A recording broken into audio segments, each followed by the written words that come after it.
차량 사고로 안타깝게 목숨을 잃었던 고 김주혁 씨의 사망 사고, 이게 엊그제 같은데 글쎄요, 자라보고 놀란 가슴 소뚜껑 보고 놀란다 이런 말이 때문에 그럴까요? 지금 연예인의 차량 사고가 또 일어났습니다. 홍순빈 아나운서. 네, 어젯밤 7시 40분쯤 이 강남 학동역 부근에서 이 회색 외제 승용차가 앞에 있던 택시를 들이받습니다. 아, 지금 이 모습인가요? 네. 그렇습니다. 지금 이제 왼쪽에 보이는 회색 승용차가 앞에 있던 이 택시를 들이받은 건데 이 충돌로 인해서 뭐 사이드 미러나 뭐 앞에 유리창 파편들이 주변에 흩어졌다고 합니다. 이 부분 많이 찌그러졌네요. 그렇습니다. 네. 충돌이 굉장히 커 보이죠.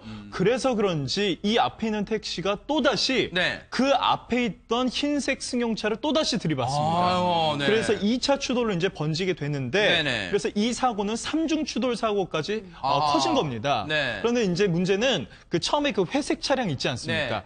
그 차량을 몰던 운전자가 그 아이돌 그룹 소녀시대의 태연 씨였다는 점입니다. 아, 이 차량이군요. 아, 네. 그렇습니다. 아하, 이 차량에 태연 씨가 타고 있었고 직접 운전을 했나요? 그렇습니다. 직접 운전을 하고 있었습니다. 네. 지금 태연 씨가 직접 운전을 하는 차량이 서울 강남에서 처음에 이 들이받은 차량은 어떤 차량이었습니까? 태연 씨가 들이받은 차량은? 처음에 들이받은 차량이 이제 정차에 있던 승객 2명을 태운 택시였습니다. 아, 택시였어요. 그런데요, 이제 정차에 있던 차량을 어떻게 차가 이렇게 찌그러질 정도로 박았냐 이런 이제 얘기가 나오면서 아 그러면 음주운전 아닌가 이런 의문까지 있었는데 다행히 뭐 음주운전까지는 아니었고요. 이제 또 다른 가능성을 염두에 두고 있는 상황입니다. 지금 김복준 의원님, 저 상태면 일단 육안으로 봐도요. 그 태연 씨 차량이 들이받은 최초로 들이받은 택시의 뒷부분이 상당히 많이 찌그러져 있어요. 그러면 경찰 입장에서는 당연히 일단 현장 출동해서 음주 측정을 다 하는 건가요? 아니, 당연히 합니다. 네네. 현장에 도착해가지고 사고를 야기한 차량의 운전자가 많이 다쳐 있다면 측정이 우선은 아니에요. 일단 병원으로 후송 조치 이후에 음주 측정을 하거든요. 뭐 혈액을 통해서 측정하는 방법도 있으니까요. 그런데 현장에서 사람이 뭐 이 추돌한 차량, 가해 차량이라고 할 수 있겠죠. 그 차량의 운전자가 많이 다치지 않았다면 어떤 음주 감지기를 통해서라도 음주 측정을 하는 게 맞고요. 근데 저 경우는 제가 보니까요.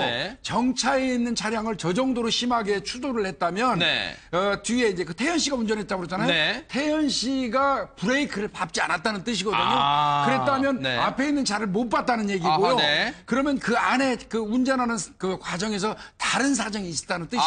그러면 지금 현장에 출동한 경찰이 태연 씨에게 음주운전을 여부를 확인하기 위해서 음주 측정을 했습니다만 음주운전은 아닌 것으로 판정이 됐답니다. 그렇다면 김복준 의원님 여러 가지 가능성을 생각해 볼 수가 있잖아요. 예를 들어서 우리 흔히 저지를 수 있는 실수로 전방 주시 부주의 뭐 그런 게 있잖아요. 어떻습니까? 그러니까 결국은 전방 주시태만 이제 한 걸로 추돌한 걸로 보여지는데 그러면 그러한 전방을 주시하지 못하고 브레이크도 밟지 않고 그대로 가서 추돌할 정도라면 운전을 하면서 다른 짓을 했다고 볼 수밖에 없거든요. 다른 생각을 하거나 뭐 휴대폰을 봤다거나 뭐 그런데 태연 씨 같은 경우는 지금 이제 경찰에서 보는 거는요.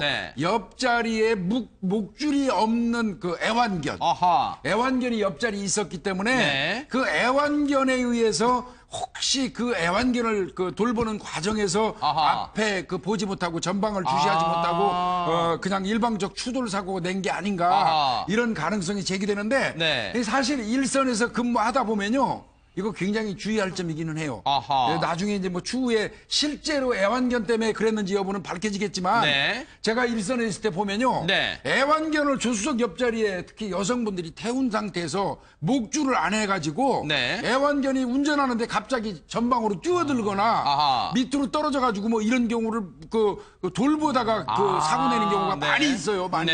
생각보다. 그래서 그 부분도 지금 염두에 경찰이 두고 있는 것 같습니다. 지금 추정이긴 합니다만 태연 씨가 연예인인데도 직접 운전을 했다. 그리고 지금 사고 현장을 당시 목격했던 그 주변 목격자들의 진술이긴 합니다만 경찰은 이 부분도 지금 조사를 하고 있어요. 근데 목격자들의 진술이긴 합니다만 태연 씨 차량의 이 조수석에 지금 목줄이 채워지지 않는 애완견으로 보이는 이 강아지가 있었다 이런 얘기가 나오고 있으니까 무슨 공연을 가는 길은 아니었던 것으로 추정이 돼요. 어떤 개인적인 볼일을 보러 가는 길이었을 것으로 추정이 되는데 어쨌든 태연 씨가 운전을 했고 옆자리에는 애완견이 있었다는 게 목격자들 진술입니다만 그러면 애완견, 홍수민 아나운서, 태연 씨한테 애완견이 실제로 있긴 있어요? 그렇습니다. 평소에 이제 태연 씨가 아주 애지중지했던 네. 내 남자라고도 불렀던 애완견이 있는데. 내 남자? 아하. 그렇습니다. 그만큼 이제 많이 애견을 아꼈던 것 같습니다. 네. 이 애견의 이름이요, 진저라고 합니다. 아하, 네. 그러니까 태연 씨가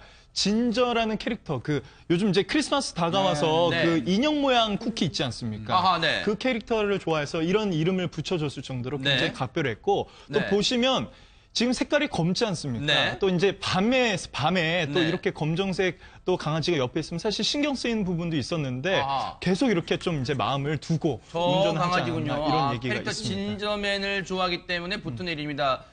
캐릭터 진저맨은 저희가 잠시 뒤에 보여드릴게요. 어쨌든 검은색 푸들이랍니다. 네. 진저라는 이름으로 팬사의 팬분들은 더 잘 알고 있군요. 아하, 네. 애교가 많고 털이 곱슬거리는 게 특징이고 이 까만색에 얼굴 볼 경우 눈동자가 보이지 않을 정도다. 이 태연 진저 커플티를 맞춰서 입을 정도로 반려견이라는 애정이 강하다. 그러면 이제 목격자들이 최단비 변호사님, 목격자들이 현장에서 태연 씨 이 차량 조수석에 애완견이 있다고 말한 대목은 전혀 근거 없는 내용은 아닐 거라는 생각도 드네요. 그렇죠. 이제 그 당시에 3중 추돌 사고가 났고 물론 그렇게 중상은 아니라고 해요. 피해자들이. 하지만 네. 피해자 3명이 있고 피해자 3명이 이제 교통사고로 상해를 입었기 때문에 네.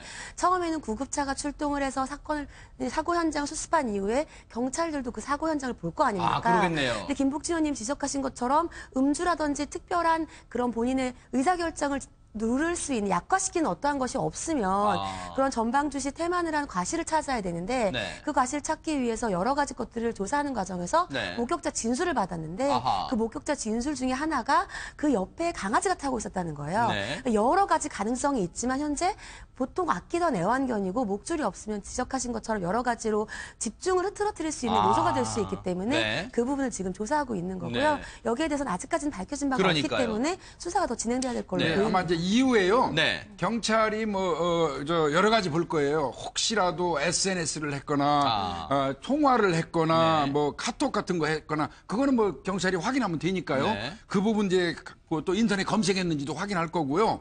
그다음에 이제 음주는 지금 아닌 걸로 나와 있지만 또 졸음운전 여부도 있을 수 있으니까 그래요? 그 부분도 확인할 거고 네. 이번 같이 이제 기타 사항 중에 애완견이 옆에 있었기 때문에 네. 목줄이 풀린 애완견이 있었다면 그 부분도 가능성이 있고 네. 그러니까 여러 가지를 두고 경찰이 아마 그 사고 원인을 파악할 겁니다. 네. 그런데 이 태연 씨 연예인입니다. 그런데 우리가 어떤 이 연예인 관련 얘기를 다룰 때마다 늘 하는 말이지만 연예인이라는 이유만으로 부당하게 비난에 시달려서도 안 되겠지만 또 연예인이라는 이유만으로 또 부당한 특혜를 받아서도 안 되는데 지금 홍수민 아나운서 이 태연 씨의 차량 사고에 추돌 사고에 지금 때 아닌 특혜 논란이 일고 있다는 이게 무슨 말이에요? 그러니까 이 추돌 사고로 인해서 택시에 타고 있던 2명의 승객과 그 앞에 차에 타고 있던 1명 경상을 입었는데 네. 그 택시 승객 중 1명이 SNS에 글을 올리면서 이게 이제 알려진 겁니다. 네. 이제 하는 소리가 이제 장문에 글을 올렸는데 그걸 좀 요약을 해보면 네. 이 태연 씨가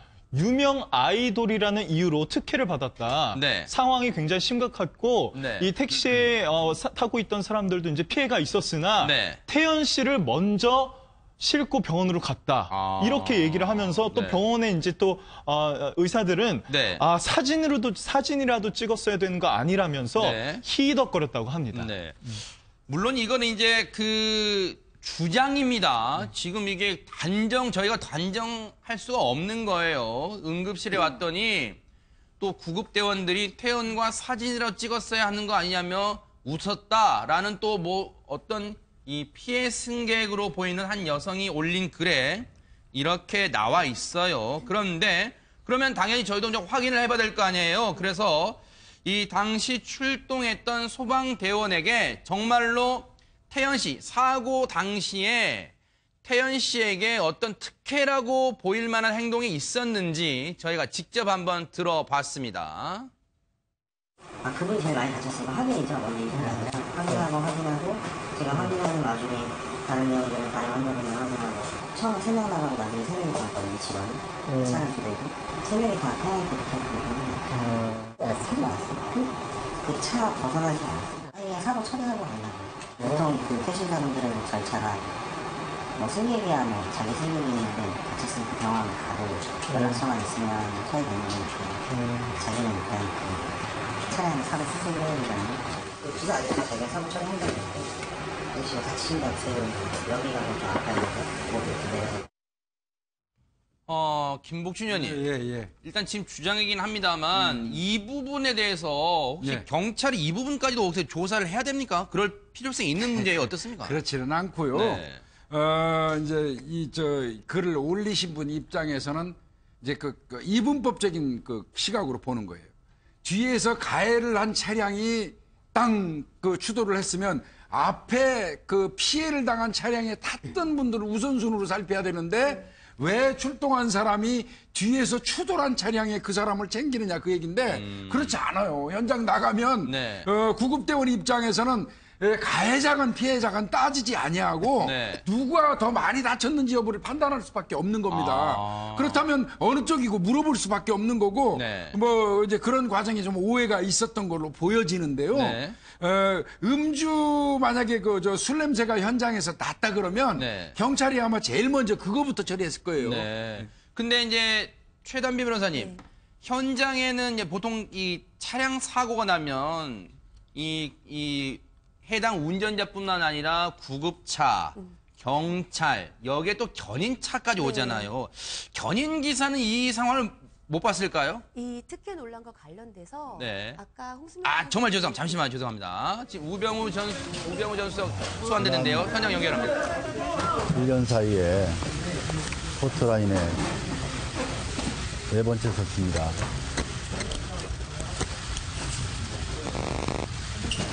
이게 제 숙명이라면 받아들이고 또 헤쳐나가는 것도 제 몫이라고 생각합니다. 감사합니다. 들어가겠습니다. 불법 사찰 지시하시고 비선 보고 받았다는 혐의 인정하십니까? 그거 뭐 검찰에서 충분히 밝히겠습니다. 국정원의 이석수 특별검찰관 불법 사찰 지시하셨습니까? 고맙습니다. 들어갈게요. 고맙습니다.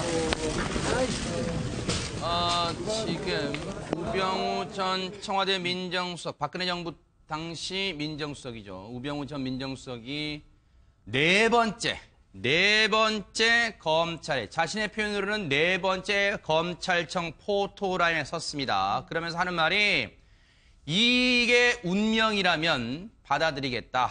그리고 이걸 또 헤쳐나가는 것도 자신의 몫이라고 생각한다. 이런 심경을 짤막하게 밝히고 지금 검찰청사 안으로 들어가는 모습을 보였습니다. 과연 이제 언론에서 주목하는 부분은 과연 이번 네 번째 소환에서 과연 어떻게 될지, 우병우 전 수석의 신병이 과연 어떻게 이 전환이 될지 여기에 지금 초점이 맞춰지고 있는데, 이 내용은요 MBN의 정통 종합뉴스 뉴스 8에서 더 자세히 전해드리도록 하겠습니다.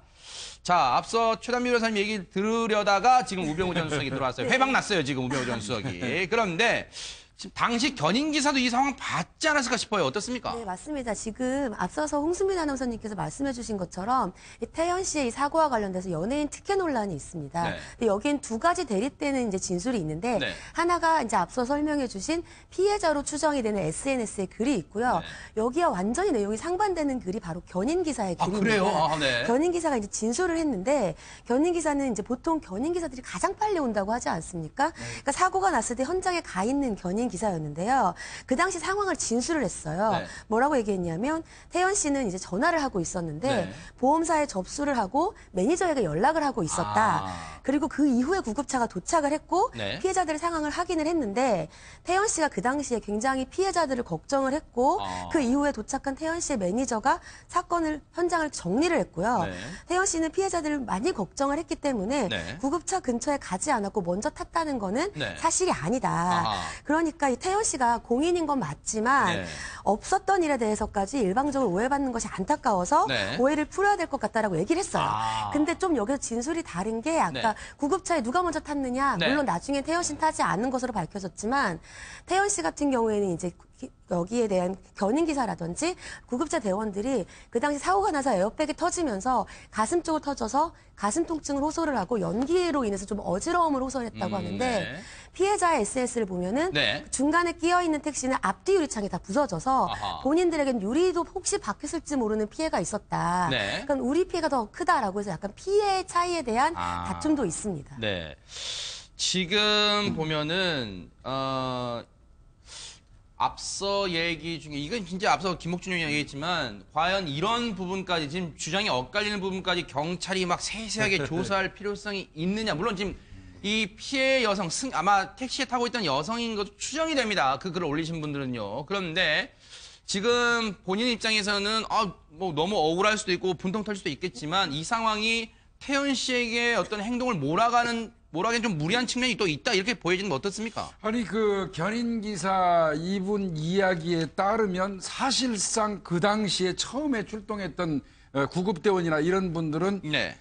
사건이 정리되고 난 이후에 그 태연 씨가 연예인이었음을 알았다는 거예요. 네. 그렇다면 애초부터 무슨 연예인이기 때문에 뭐 이 환자를 이송하는데 아니면 사건을 취급하는 데 있어서 우선순위를 두거나 한 것 같지는 않거든요. 네. 근데 추후에 연예인임이 밝혀지니까 이제 이런 부분이 이제 문제가 되는 것 같은데 네. 이 부분은 사실은 이 사건의 본질하고 관련은 없어요. 네. 경찰의 입장에서 사건을 처리하는 데 있어서는 뭐 사고 원인이 무엇인지 네. 피해 정도가 어느 정도인지 이런 거 따져갖고 네. 그 법에 의해서 조치하면 그만인 것이고요. 네. 이제 다만 이제 문제가 되는 거는 태연 씨의 입장에서 문제죠. 뭐 연예인이기 때문에 마치 어떤 특혜를 받은 것처럼 네. 인식이 돼버린다면 네. 어떤 비난의 요소가 있거든요. 네. 이제 그걸 따지는 건데 지금 뭐 견인차 기사분의 얘기를 듣는다면 네. 그 연예인인 건 추후에 알았다는 얘기 같고요. 네. 근데 이제 병원에서 그 부분은 좀 그렇습니다. 이 치료했던 의사들이 네. 그 뭐 연예인이니까 사진이라도 찍어야 되는 거 아니냐 뭐 이런 얘기 등등을 했다 그러면 네. 같이 피해를 가가지고 돌봄을 받고 있던 그 피해자 그분들 입장에서는 심정적으로 불쾌할 수는 있죠. 그럴 수는 있을 것 같아요. 그런데 그 앞서 피해자로 추정되는 분이 올린 글 중에 보니까 중간에요. 오자마자 음주 측정하지 않고 이런 말이 나와서 그 당시 출동했던 이 경찰 관계자한테 물어봤더니 이래요. 음주 감지가 돼야지 음주 측정을 시행한다. 태연의 경우 하지만 음주 감지가 되지 않았으므로 측정을 하지 않았다고 이 부분에 대해서는 경찰이 설명을 하고 있습니다. 이거 좀 부연 설명해 드릴게요. 네네. 저 일반적으로 우리가 그 음주운전 단속을 할 때 보면 지나갈 때 경찰관이 격리하고 난 다음에 어떤 기계 하나를 이렇게 들이밀죠. 그렇죠. 여기 한번 불어주십시오. 그래서 후 불죠. 네. 그 불고 나서 거기에서 빨간불이 안 들어오면 그건 음주 감지가 안 된 거예요. 네. 만약에 후 불었는데 삑 하고 음주 감지가 되면 그때 비로소 한쪽으로 차를 대고 진짜 음주 측정기로 이제 호흡 측정을 하는 거거든요. 네. 아마 이 경우는 태연 씨 같은 경우는 먼저 음주 감지기를 먼저 가져간 거예요. 현장에서 사고가 나니까 자 이거 한번 불어주십시오. 후 불어서 음주 감지가 안 되면 음주 측정할 필요가 없는 거거든요. 그 말이군요. 그런 의미입니다. 네. 네. 자, 홍수민 아나운서. 네.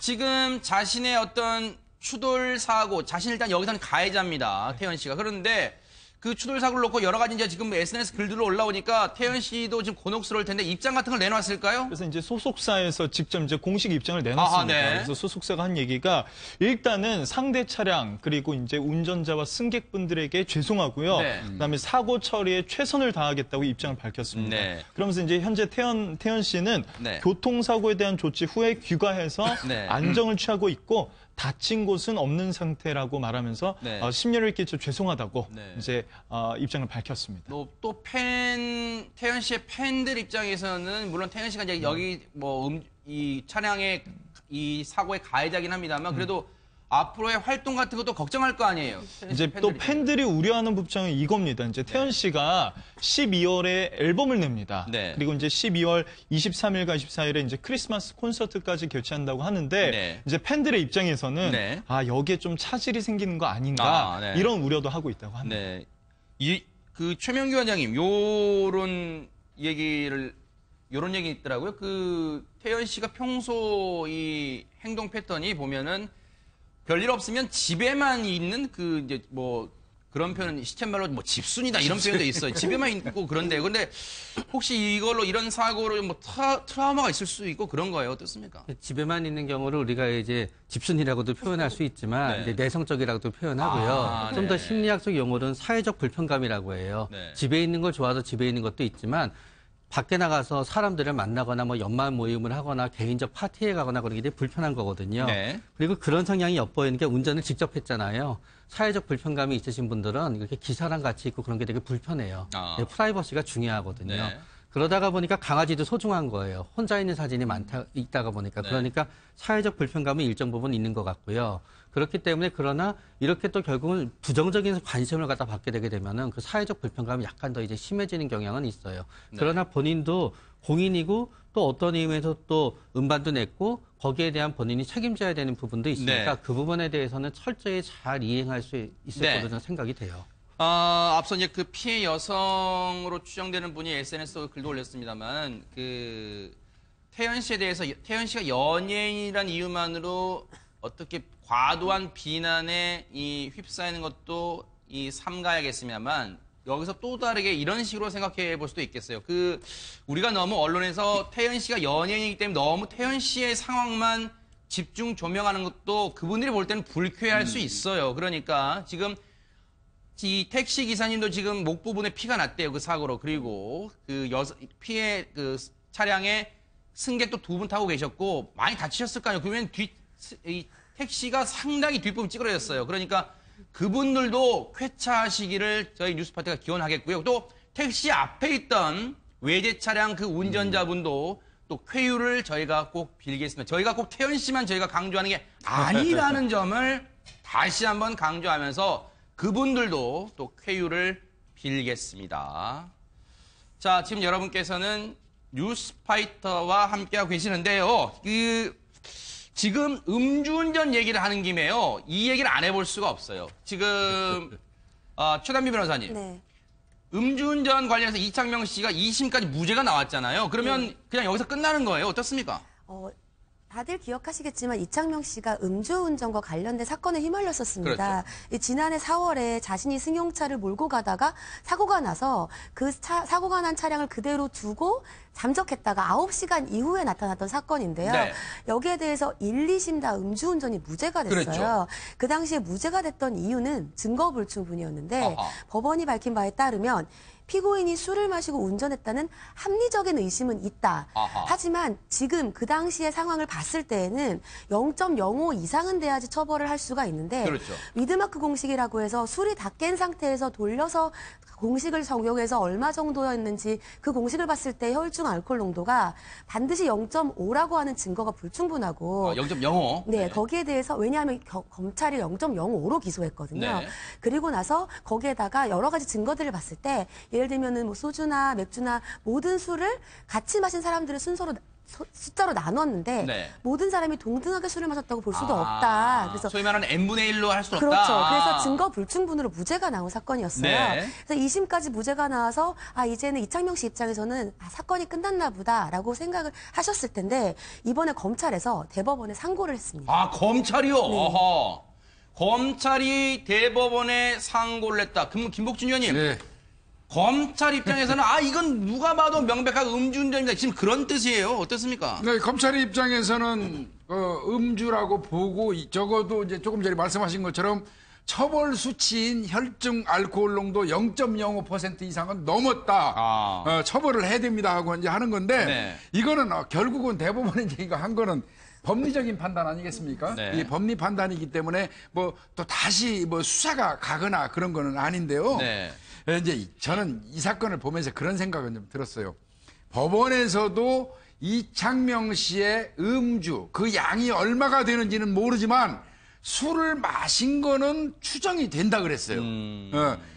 이제 거기에서 이창명 씨는 전혀 안 마셨다고 얘기하니까 네. 이제 법원에서는 마셨다고 그러고 도덕성에 어떤 문제가 따를 수 있겠지만요. 네. 다만 법원에서 얘기하는 거는 처벌할 수 있는 수치 0.05%인지 여부가 불명이기 때문에 무죄다 이런 얘기거든요. 네. 그러니까 술은 마셨다 이런 의미거든요. 네. 그렇다면 이제 이창명 씨는 나는 술 자체를 안 마셨다 네. 이렇게 얘기를 하고 있거든요. 네. 그래서 이제 이 부분을 국민들이 어떻게 받아들일지 네. 그리고 저는 이제 한 가지 답답한 게요. 이창명 씨가 그 현장에서 술을 마시지 않은 사람이 왜 대리운전을 신청했을까요? 그 부분은 검찰한테 아주 강한 그 음주운전 사실의 심증을 주는 부분이거든요. 네. 이런 부분들로 인해서 아마 네. 검찰이 항소한 걸 보입니다. 네. 근데 최단민 변호사님, 네. 검찰이 이제 대법원까지 가보자 했을 때는 1, 2심 무죄 나온 걸 뒤집을 만한 뭐 결정적 한 방이 있어야 될 거 아니에요? 검찰 입장에서는 있을까요? 이 대법원은 이제 법률심이라고 합니다. 1심과 2심은 사실관계를 따져요. 네. 정말 술을 마셨는지, 운전을 했는지, 도주를 했는지 여러 가지 증거를 가지고 그것을 판단하는데 대법원은 사실관계를 위원님께서 잠깐 지적하셨지만 다시 수사를 하진 않습니다. 대신에 법률이 잘못됐는지 예를 들면은 1, 2심에서의 재판의 절차가 잘못됐는지 아니면 적용된 법률이 잘못됐는지들을 보는데 네. 그렇다면은 이창명 씨의 대법원 상고는 의미 없는 것이 아닌가 또 이렇게 생각이 들 수가 있지만 네네. 반드시 그렇다고 볼 수는 없어요. 어허. 왜냐하면 2심과 1심에서 일관적으로 얘기를 한 게 위드마크 공식을 적용했을 때에 0.05% 이상이 안 된다라고 했는데요. 위드마크 공식은 그 적용을 하는 방법들이 있는데 그 적용 방법들을 만약에 다시 봤을 때 그 적용 방법이 뭔가 적절하지 못했다라고 본다면 다시 파기를 하고 2심으로 내려가서 이것들 다시 보라고 할 수는 있어요. 그럼 2심으로 내려갔을 땐 다시 사실을 판단할 수가 있거든요. 하지만 일반적으로 대법원에서 파기환송되는 경우는 굉장히 드뭅니다. 그래서 네. 아무래도 파기환송될 경우가 좀 적다고는 볼 수 있습니다. 일단 검찰이 지난 23일 날 대법원에 상고장을 제출했기 때문에 이건 어쩔 수 없이 이제 대법원까지 가게 생겼어요. 그런데 최명기 원장님, 검찰이 상고했다는 말 듣고 아마 이창명 씨 모르긴 몰라도 이런 생각을 갖고 있을까? 정말 미치고 팔짝 뛰겠네. 아니라니까 지금 이런 생각 할지도 모르는데 실제 인터뷰 때 그랬어요. 실제 술을 안 마셨느냐에 대한 궁금증이 여전히 남아있다. 이런 이 기자의 질문에 제 양심을 걸고 술은 안 마셨다. 저는 술을 못합니다. 그러면서 17년간 방송을 해온 출발 드림팀 스태프 누구도 저와 술을 먹은 사람이 단 한 명도 없다. 그리고요, 그 다음 인터뷰 보니까 실명을 거론하며, 연예인 실명을 거론하면서 유재석이나 지석진, 김수영 선배는 제가 술을 못하는 걸 알기 때문에 술자리에 가면 저한테는 의뢰 음료를 시켜준다. 신인 때 방송일에 하도 안 풀려 부산 자갈치 시장에 가서 술을 먹은 적이 딱 한 번 있다. 그런데 몇 잔 먹고 응급실 실려간 뒤로는 제가 체질적으로 술에 취약하다는 걸 알았다. 이 얘기를 하면 이창명 씨가 정말로 안 먹었다니까요. 검찰 보세요. 이렇게 할 것 같아요, 지금. 근데 또 이것도 전부 다 이창명 씨 입장에서는 이렇지만 과거의 얘기거든요. 과거의 얘기. 또 반대로 이거는 반대로 이창명 씨가 보통 사람한테는 생각지도 않을 정도의 굉장히 소량의 술에도 네. 본인이 사고를 낼 수 있다는 걸 본인이 스스로 얘기한 거로도 해석이 될 수가 있어요. 그렇기 때문에 예를 들어서 그러니까 음주 측정을 설사 했다 하더라도 거의 안 나왔을 수도 있어요. 네. 근데 아주 소량의 술에도 굉장히 취하는 분들은 있어요. 네. 이렇다 그러면은 이거는 오히려 더 본인의 이런 얘기들이 본인의 의혹을 잠재우는 게 아니라 본인의 의혹을 갖다 합리적 의심을 갖다 좀 더 키워주는 쪽으로 될 수도 있어서 이제 본인의 입장에서는 결국은 이렇게 생각하는 사람도 있고 안 믿어주는 사람도 있고 여론조사하면 50대 50 정도 될 것 같아요. 네. 어쩌면 70대 30대일 수도 있고요. 그렇기 때문에 지금도 본인은 억울하다고 호소하고는 있지만 네. 의구심을 갖다 잠재우기에는 결국 시간이 상당히 많이 필요할 것 같아요. 네. 김복준 의원님이 누차 지적했던 부분을 이창명 씨가 딱 언급한 게 뭐냐면요. 제가 읽어드릴게요. 현장을 떠나지 않고 사후 처리를 했더라면 이렇게까지 흘러가지 않았을 것이다라고 후회를 하고 있네요, 지금. 그러니까요. 현장을 떠난 것까지도 괜찮아요. 급작히 사고가 나가지고 충격을 받아서 갈 수는 있어요. 그럼 전화는 받아야죠. 너무 오랜 시간 동안 잠적을 해버렸잖아요. 그러니까 절대 다수가 합리적인 의심을 할 수밖에 없지 않겠어요? 이제 뭐 상고심의 결과가 어떻게 나올지 여부는 뭐 그 변론으로 하고요. 네. 지금 이창명 씨 앞에 주어진 과제는 뭐냐면요. 네. 처벌 수치가 나와가지고 처벌을 할 수 있느냐 없느냐의 문제가 아니에요. 이제는. 네. 이제는 그게 아니고요. 네. 이창명 씨가 조금이라도 술을 마셨느냐 안 마셨느냐. 그 마셨음에도 불구하고 지속해서 거짓말을 하고 있는 거냐. 네. 즉 어떤 도덕성에 문제가 있는 거냐. 네. 아니면 진짜 술 한 방울도 안 먹은 거냐. 네. 이제 이거가 이제 대중들의 관심이 네. 되겠죠. 네. 네. 홍수민 아나운서. 네. 이창명 씨 입장에서는 경찰, 더 나아가서 상고장까지 제출한 검찰이 미울까요? 어떻습니까? 이제 뭐 경찰이 원망스럽지는 않는가 뭐 이런 질문 이제 했었던 것 같은데 네. 이제 이 질문에서는 뭐 어떡하겠어요? 어쩔 수 없죠. 하면서 울컥하면서 눈물을 쏟았다고 합니다. 검찰과 경찰은 밉지 않답니다. 뭐 이것까지 뭐 우리가 또 들여다볼 필요가 있을까요? 이거 뭐 어쨌든 본인 얘기잖아요. 검찰과 경찰이 안 밉대요. 처음에는 왜 내가 하지 않은 일을 했다고 확신을 하고 수사를 하는지 불만이 있었는데 그분들이 그렇게 하지 않으면 사회 정의가 제대로 지켜지지 않을 거라는 생각도 들더군요. 근데 이거는 지난 7월 인터뷰예요. 검찰이 상고장 제출한 다음에 인터뷰는 우리가 안 들어봤어요. 검찰이 미울 수도 있을 것 같긴 해요. 하지만 우리가 단정할 수는 없어요. 이창명 씨 얘기를. 어쨌든 이거는 대법원 판결 결과를 또 주목해 보도록 하겠습니다.